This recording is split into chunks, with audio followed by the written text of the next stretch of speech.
Terminology wise, you now don't have a handicap, you have a handicap index. What's that about?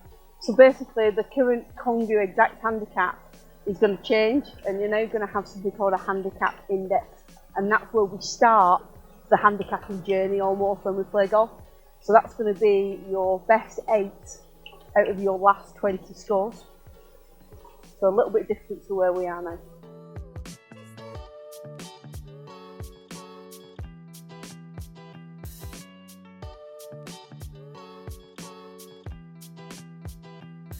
So right now, what is it exactly now? So now it's based on your score. You'll either come down by 0.2, 0.4, 0.5, whatever your handicap is, and how many shots under standard scratch score you are, or you go up 0.1, where now we purely take your best 8 out of your last 20. So if you have a nightmare, don't worry, it's not going to go in, and it's not one of your best 8, forget about it, move on. Look forward to playing again next week.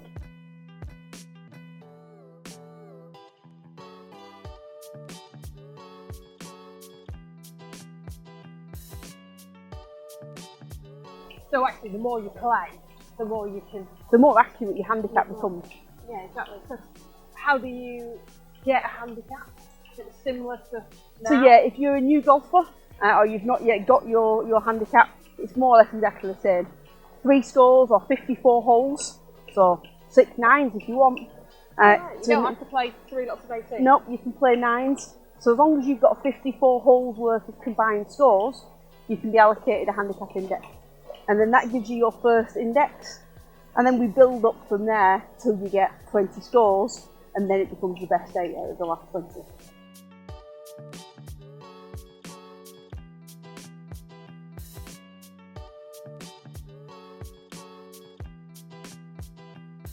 Right, and if on beginning November I'm a 12 handicapper, could I drastically change my handicap with this new system? It's highly unlikely that it's going to be a drastic change. It depends player by player and how many scores are in their current handicap record. But basically what we're going to do is convert the scores that you've played in the last 3 years. We're going back to January 2018. We're going to convert those scores into what we call a score differential. And from that we'll calculate what is your best 8 out of 20 as of the 2nd of November. So what happens in one of those 8, you've had a blinder, you've shot a net 62, and then obviously that then disappears. Surely that's going to change my handicap a lot. It can do, but there's something within the system called a low index. Right. So it's memory, so it remembers that you've actually had a really low index in the last 12-month period, and almost holds you to that, to say that your actual ability doesn't change that much in a 12-month period. You might have a bad spell, you might have a few swing changes or something might happen, but your underlying ability doesn't change. So it's almost that idea of saying the memory and the anchor point just stops you from going up too quickly.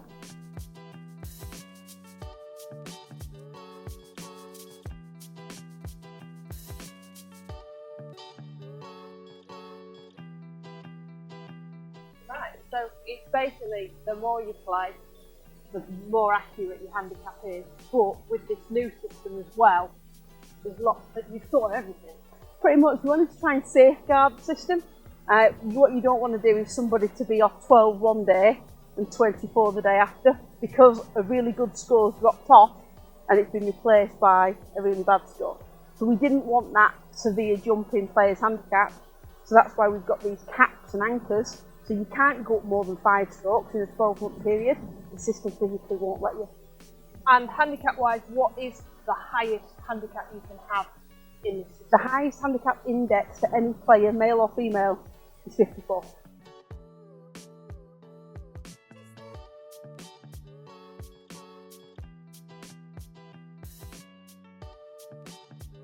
Right. So my course gives everybody 24 handicap when they first start and they're in the game. Is that somebody at the golf course? Yeah, it tends to be the fact that it's been just a historic thing that the committee have always done. But what we're saying, WHS, new start, 2nd of November, everybody calculates indexes the same way. And that's why we're relying more on technology. But the handicap committee and the role of your golf club still is a vital part of the system. So you can still get cut. Was it Rule 19 back when I was? You'd be able to get cut on. Yeah. Is it general play? Yeah. Is that still happening? There is still a form of a general play adjustment, but it's not as often used, shall we say. It's only going to be in extreme cases where somebody clearly their index doesn't match their ability. So you're taking opinion out of it and you're going with stats? More or less. There's a little bit of opinion, there has to be. Yeah. Because if somebody starts having a really bad day, a really bad spell, a computer can't always tell whether they're just having a bad spell or they've got a frozen shoulder and they're not able to play.